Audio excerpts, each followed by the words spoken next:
ತುಮಕೂರು ಲೋಕಸಭಾ ಕ್ಷೇತ್ರದ ಅಭ್ಯರ್ಥಿಯನ್ನಾಗಿ ಜೆಡಿಎಸ್ನಿಂದ ರಾಜ್ಯಾಧ್ಯಕ್ಷರಾದ ಕುಮಾರಸ್ವಾಮಿ ಅವರನ್ನು ಕಣಕ್ಕೆ ಇಳಿಸಬೇಕು, ಇಲ್ಲವೇ ಪಕ್ಷದಿಂದ ಸ್ಪರ್ಧಿಸಲು ಇಚ್ಛಿಸುವ ವ್ಯಕ್ತಿಗಳಿಗೆ ಅವಕಾಶ ಕಲ್ಪಿಸಿಕೊಡಬೇಕೆಂಬುದು ಜೆಡಿಎಸ್ ಕಾರ್ಯಕರ್ತರ ಸಭೆಯಲ್ಲಿ ಒಕ್ಕೊರಲ ನಿರ್ಣಯವಾಗಿದೆ ಎಂದು ಜೆಡಿಎಸ್ ಮುಖಂಡ ಹಾಗೂ ವಿಧಾನ ಪರಿಷತ್ ಸದಸ್ಯ ತಿಪ್ಪೇಸ್ವಾಮಿ ತಿಳಿಸಿದ್ದಾರೆ. ತುಮಕೂರಿನಲ್ಲಿ ಸುದ್ದಿಗೋಷ್ಠಿಯಲ್ಲಿ ಮಾತನಾಡಿದ ಅವರು, ಜೆಡಿಎಸ್ ಪಕ್ಷದ ಅಸ್ತಿತ್ವದ ಹಿನ್ನೆಲೆಯಲ್ಲಿ ಪಕ್ಷದ ವರಿಷ್ಠರು ಬಿಜೆಪಿಯೊಂದಿಗೆ ಮೈತ್ರಿ ಮಾಡಿಕೊಂಡಿದ್ದಾರೆ. ಆದರೆ ತುಮಕೂರು ಲೋಕಸಭಾ ಕ್ಷೇತ್ರದಲ್ಲಿ ಬರುವ 8 ವಿಧಾನಸಭಾ ಕ್ಷೇತ್ರಗಳಲ್ಲಿಯೂ 2019ರ ಲೋಕಸಭಾ ಚುನಾವಣೆ ಮತ್ತು 2023ರ ವಿಧಾನಸಭಾ ಚುನಾವಣೆಯಲ್ಲಿ ಅತಿ ಹೆಚ್ಚು ಮತಗಳನ್ನು ಪಡೆದಿರುವ ಕಾರಣ ಕ್ಷೇತ್ರವನ್ನು ಜೆಡಿಎಸ್ ಪಕ್ಷದಲ್ಲಿಯೇ ಉಳಿಸಿಕೊಂಡು ಎಚ್.ಡಿ. ಕುಮಾರಸ್ವಾಮಿ ಇಲ್ಲವೇ ಜೆಡಿಎಸ್ ಪಕ್ಷದ ಆಕಾಂಕ್ಷಿಗಳಿಗೆ ನೀಡಬೇಕೆಂಬ ಸಲಹೆಯನ್ನು ಪಕ್ಷದ ಮುಖಂಡರು ನೀಡಿದ್ದಾರೆ ಎಂದು ತಿಳಿಸಿದರು. ನಮಗೆ ಅವರಿಗೆ ಸಾಕಷ್ಟು ರೀತಿಯಲ್ಲಿ ಕೂಡ ಸ್ಪರ್ಧಾತ್ಮಕವಾಗಿರುವುದು ಕೂಡ ಕಾರಣ ಆಗಿದೆ.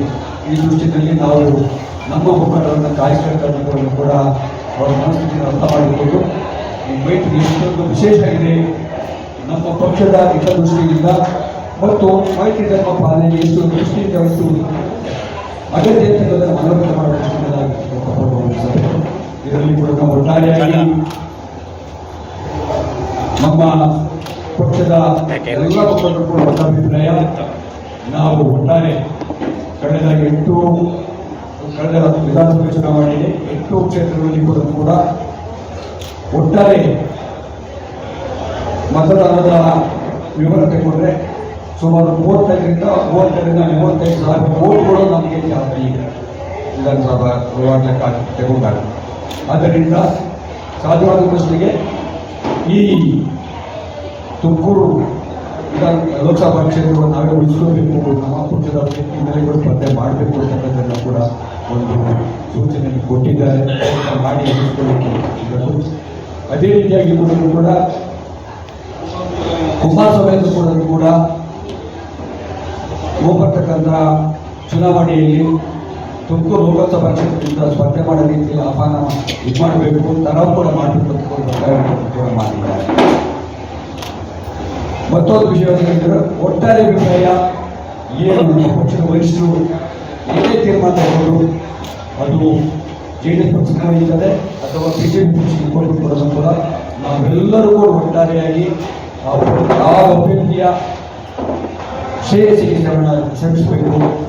ಗೆಲ್ಲುವಾಗ ಯಾವುದೇ ಕಾರಣಕ್ಕೂ ಕೂಡ ನಾವು ಗೆಲ್ಲನ್ನು ನೋಡಬೇಕು ಅನ್ನೋ ದೃಷ್ಟಿಯಲ್ಲಿ ನಿರ್ಣಯ ಕೂಡ ಮಾಡಿದ್ದಾರೆ. ಈ ದೃಷ್ಟಿಯಲ್ಲಿ ನಾವು ಕೂಡ ಅಭ್ಯರ್ಥಿಯಾಗಿ 20 ಕ್ಷೇತ್ರಗಳನ್ನು ಚುನಾವಣಾ ಉಸ್ತುವಾರಿಗಳು ಕೂಡ ನಾಯಕರು ಸಲಹೆ ಮಾಡಿದ್ದೇವೆ. ಅದೇ ರೀತಿಯಾಗಿ ಕೂಡ ಬಿಜೆಪಿ ಕೂಡ ಮಾಡಿದ್ದಾರೆ. ನಾವು ಪ್ರತಿಯೊಂದು ಕ್ಷೇತ್ರ ಮೊದಲನೇದಾಗಿ ಈ ರೀತಿಯ ಆಲ್ಬಿಟಿಗಳನ್ನು ನಮ್ಮ ಪಕ್ಷದ ವತಿಯಿಂದ ಮಾಡಿಕೊಳ್ಳಲು ತದನಂತರವಾಗಿ ಆಲ್ಬಿಟಿಗಳನ್ನು ಬಿಜೆಪಿ ಮತ್ತು ಜೆಡಿಎಸ್ ಪಕ್ಷದ ಯಾರು ಇದ್ದಾರೆ ಸ್ಪರ್ಧಿದ್ದಾರೆ ಅವರಿಗೆ ಸೇರಿಕೊಂಡು ಯಾವ ರೀತಿಯಾಗಿ ಒಪ್ಪಂದದ ಚುನಾವಣೆ ನಡೆಸಬೇಕು ಅನ್ನೋ ದೃಷ್ಟಿಯಲ್ಲಿ ಮಾಡಿರ್ತಕ್ಕಂಥ ಒಂದು ಸಭೆಯಾಗಿದೆ. ಇಷ್ಟು ಇವತ್ತಿನ ಸಭೆಯಲ್ಲಾಗಿರ್ತಕ್ಕಂಥ ವಿವರಗಳು ಇದಕ್ಕೆ ಸಂಬಂಧಪಟ್ಟಿದ್ದು ಕೂಡ ಈಗ ಉಸ್ತುವಾರಿ ವಹಿಸಿಕೊಂಡಿರ್ತಕ್ಕಂಥ ನಾಯಕರಾಗಿರ್ತಕ್ಕಂಥ ಸುರೇಶ್ ಅವರು ಉದ್ದೇಶ ಮಾತಾಡ್ತಾರೆ.